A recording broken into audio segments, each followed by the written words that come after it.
అప్పుడు నారా చంద్రబాబు నాయుడు గారు ఈ బ్రిడ్జ్కి ఫౌండేషన్కి ఇనాగ్రేషన్ చేశారు. అప్పటి నుంచి ఇంకా దాదాపు 1 ఇయర్ బాగా నడిచింది వర్క్. దాని తర్వాత గత 5 ఇయర్స్లో మెల్లగా నడుపుకుంటూ దాదాపు ఇంకా సగం పని కూడా పూర్తి కాలేదు.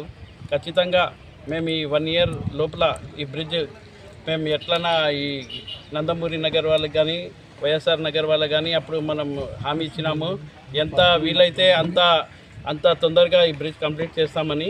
అట్లనే ఎందుకంటే ఈ బ్రిడ్జ్ కన్స్ట్రక్షన్ చేస్తే దాదాపు 30 గ్రామాలు ఇక్కడి నుంచి 30 విలేజెస్కి ఇది ఉంటుంది, ఈజీ వే ఉంటుంది.